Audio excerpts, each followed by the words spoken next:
Hello, my name is Eddie Tofpik. I'm Head of Technical Analysis and Senior Markets Analyst at ADM Investor Services International Limited. And here's your weekly technical analysis of Paris Rapeseed, Winnipeg Canola and Malaysian palm oil markets. Paris Rapeseed. Once again, I have to say this, that for over 3 months it was and still is sometimes a sheer joy to give commentaries here. Why, say you? And I say because of the beauty of the patterns that show themselves, and the Paris Rapeseed daily chart continues to exhibit such beauty here. There are still 2 key patterns. The first and larger one is the February 2021 to July 2022 ascending broadening wedge pattern. This has disappeared up the top over the top left corner of my daily chart. To be honest, it's a large but imperfect pattern, yet it had been the main market driver high in the early part of 2022. The break lower in July last year left the following incredible targets on the downside, which I highlighted back then at the time. The primary target is in the 352 even area, with a harder to reach secondary target X1 in the 217 even area. These were, at the time, well, pretty much way out there targets that you could put into your diary on a back page and look towards maybe once or twice a year. Not so now, as you can see target X towards the bottom of the day at my daily chart, which is the primary target at 352. That's sitting there at the bottom of my daily chart. There was also, and still is, a newer, smaller pattern, though it deceivingly looks quite big on this daily chart. It's the early June to late October 2022 bearish Andrews pitchfork, and this is where the joy comes in. The market has, since October last year, moved down within this bearish pitchfork, mainly as it is now, in between the middle time below, currently at 390 even, and the upper time above, currently 460 and 3/4. You can clearly see the tines of this pitchfork. They are highlighted in purple on my daily chart. The only new feature in recent days has been the drop below the congestion between 438 and 446, resulting in a weekly key reversal down 3 weeks ago as prices moved towards the middle time, plus the emergence of some old support from 2 necklines that are very close together, generated from the November 2019 to February 2020 move. They are at 399 highlighted in bright red and 400 and 3/4 highlighted in green. These are also close to the December 2020 low at 396. 2 weeks ago I said this would be the next area of support along with the middle time, and so it became last week and this week. Last week we saw a 2-day bullish meeting lines pattern and an outside day pattern that caused a move higher, only to be stopped by all things the declining short moving average, currently at 415 even. This week those 2 necklines were penetrated along with the December 2020 low, and we even opened below the middle time, but prices have quickly recovered, though not as far as to threaten the supports again. And let me rephrase that, not as far as not to threaten the supports again. The trend lower is still there, but the market has met some support in recent days. One's not seen since the congestion at 438 to 446. It may also be time to discuss what supports are below the middle time. They are varied and consist of not just the lows of March 2019 at 533.5 and June 2018 at 352 and 3/4, as well as the April 2018 low of 340.5 and March 2016 low at 336.5. But also the changeover gap for April into May 2018 between 346 even and 351 even. However, first we have an almost double decade support, the 2005 to date uptrend, currently at 369 and 3/4. Winnipeg Canola.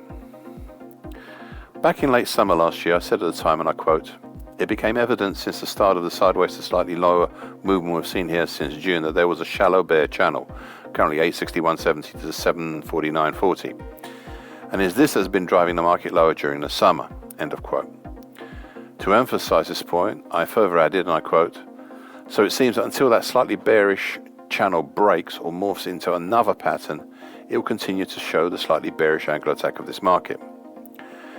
End of quote. Well, as you can see, the bear channel led the way lower until mid-March. To help you see it, I've highlighted in dark blue on my daily chart. The recent move lower in May has placed under close scrutiny some of the potential targets below for this big bear channel pattern. Thus, the primary target for this move lower and out of the bear channel had already been reached in the 726 zone.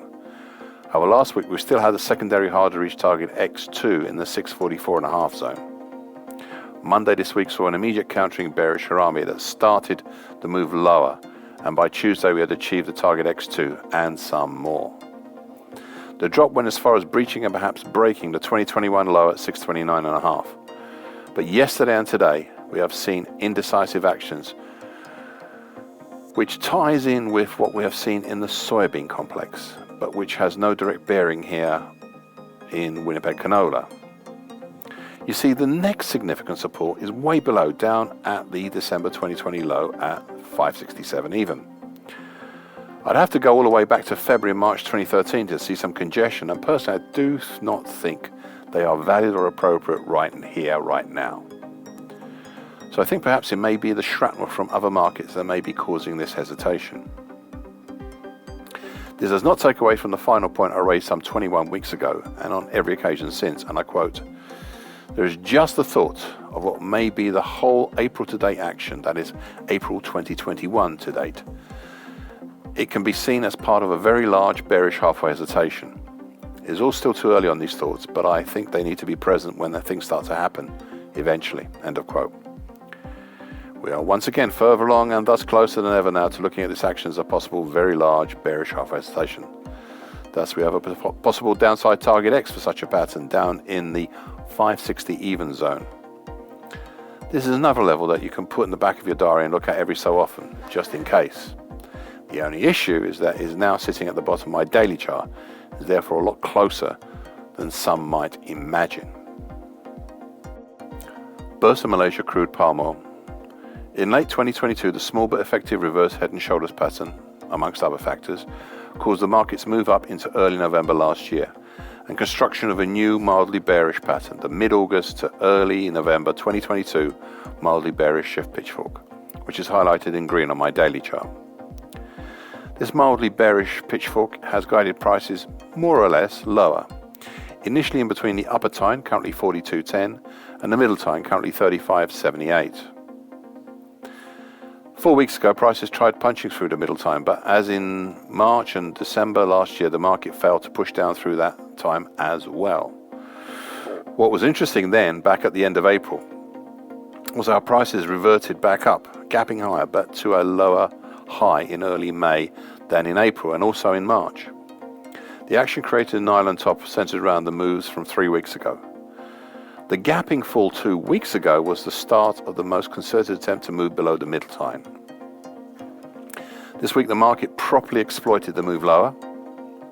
Now, going back to the island top from early May for a moment, the primary target area for this pattern was in the 35.25 zone, a level that was earlier achieved. But we still had a secondary hard to reach target X in the 34.10 zone. This week target X was achieved with a gapping move lower. However, this gapping move lower yesterday and today may be a potential tweezer bottom, as below, and I'm not talking about the June 2021 low at 33.26 or the January 2021 low at 32.51, but further below we have some interesting past price actions as potential supports and maybe even resistances in the future. In November 2020, we had a gap between 31.65 to 31.88. This was partially filled in September last year, but it's still an open gap, if smaller. Then in October 2020, we had two gaps in the same month. Gap A is from 30.53 to 30.37, and Gap B from, interestingly, 30.37 down to, 29.39 to 29.14. Both these have not been filled in, of course. However, the market is now sitting in between the overhead middle time and the lower time, currently 29.44, of the bearish shift pitchfork. So it'll be interesting to see if the potential tweezer bottom that looks inspired by other markets turns prices higher, or if the market will try and fill in the gaps on the way down to the lower time. Thank you for listening. This weekly broadcast gives the essential market patterns and consequences. Please be aware of the risk disclaimer posted both at the front and the back of this broadcast. Copyright is Eddie Tofpik and ADM Investor Services International Limited. And here comes the final important bit.